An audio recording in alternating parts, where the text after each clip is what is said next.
ప్రపంచవ్యాప్తంగా తరచూ ఏదో ఒక వింత సంఘటన చోటు చేసుకుంటుంది. సోషల్ మీడియా కాలం నడుస్తోన్న నేపథ్యంలో ఇలాంటి దృశ్యాలు వెంటనే వైరల్ అవుతున్నాయి. కొన్ని జంతువుల మధ్య ఎప్పుడూ వైరం ఉంటుంది. ఈ లక్షణాలు సాధారణమే. ఉదాహరణకు పాము, ముంగిస ఎప్పుడు తారసపడినా పోట్లాడుకుంటాయి. సునకం, పిల్లి కూడా ఇదే కోవలోకి వస్తాయి. ఈ రెండింటికి పెద్దగా పడదు. ఎదురు పడితే ఒకదానిపై మరొకటి అరుచుకుంటాయి. కానీ పల్నాడు జిల్లాలో తన జాతి వైర్యానికి భిన్నంగా వ్యవహరిస్తోంది ఓ సునకం.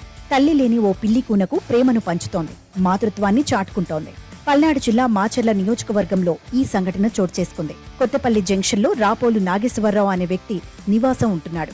ఆయన ఒక కుక్కను పెంచుకుంటున్నాడు. అయితే ఇటీవలి ఆ కుక్కకి 3 పిల్లలు పుట్టాయి. కానీ అవి అనారోగ్యం కారణంగా కొద్ది రోజులకే మృత్యువాత పడ్డాయి. ఇటీవలి యజమాని నాగేశ్వరరావు తన దుకాణానికి వెళ్లిన సమయంలో ఒక పిల్లి కూనను చూశాడు. అది తల్లి లేకుండా ఒంటరిగా ఉండటాన్ని గమనించి అయ్యో పాపం అనుకున్నాడు.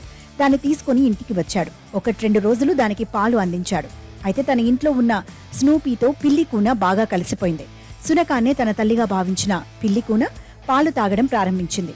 జాతి వైర్యాన్ని కాదనుకున్న స్నూపీ కూడా పిల్లి కూనను ఏమీ అనలేదు. ప్రస్తుతం స్నూపీ రోజూ పిల్లి కూనకు తల్లిలా పాలిస్తూ మాతృత్వాన్ని చాటుకుంటోంది.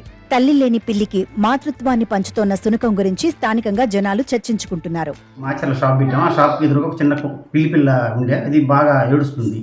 అయ్యో పాపం చిన్నది కదా అని చేసుకొచ్చాము. అది చేసుకొచ్చిన ఒక 2 డేస్కి మాత్రం మంచిగైంది మా స్నూపీ గాడు. అయ్యి ఇప్పుడు దాని దగ్గరే పాలు తాగుతుంది. తన బిడ్డలాగే చూసుకుంటుంది. దీన్ని కూడా ఎలాంటి కల్మషం లేకుండా ఉన్నాయి. మా ఇంట్లో ఆల్రెడీ 2 కుక్క పిల్లలు ఉన్నాయి. 2 కూడా వాటిని ఏమను, తన బిడ్డలానే చూసుకుంటున్నాయి అన్నమాట.